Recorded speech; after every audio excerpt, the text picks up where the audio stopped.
ఓం నమ శివాయ. ఇప్పటి వరకు 167 యాత్రలు పోయినా.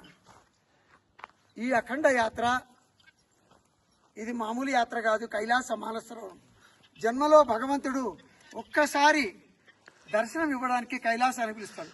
కానీ భగవంతుడు పరమశివుడు నా భక్తిని మెచ్చి నాకు 5 సార్లు అవకాశం ఇచ్చాడు. 5 సార్లు అవకాశంలో 3 సార్లు పరిక్రమ చేసిన, ఇది 5వసారి.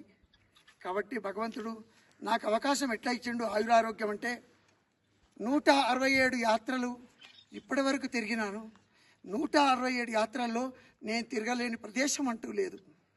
అటువంటి యాత్రలు చేసినాను.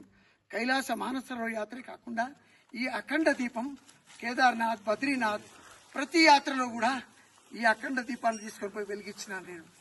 అయితే ఈరోజు ఇంతమందిలో శివపార్వతుల కళ్యాణోత్సవానికి విఘ్నేశ్వరుని ఇంతవరకు ప్రపంచంలో ఎవరైనా వినాయక నిమజ్జనం చేసిండ్రో లేదో తెలియదు, కానీ నేను మాత్రము ఈ వినాయకుడిని తన తల్లి గర్భంలో జన్మించినటువంటి వినాయకుడిని ఇక్కడ మానస సరోవరంలో అంటే కైలాసంలో జన్మించిన వినాయకుడిని ఇక్కడికే మానస సరోవరానికి తెచ్చి వినాయక నిమజ్జనం చేస్తున్నాను.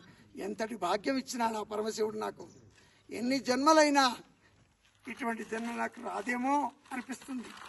మరు జన్మ కావాలన్నా కూడా నాకు ఈ బ్రాహ్మణ జన్మ తప్ప నాకు ఇంకొక జన్మ వద్దు. మంత్రోచ్చారణే కావాలి.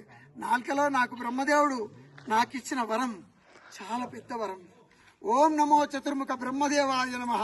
అందరూ అనండి, ఓం నమో చతుర్ముఖ బ్రహ్మదేవాయ. ఓం నమ శివాయ, ఓం నమ శివాయ, ఓం నమ శివాయ.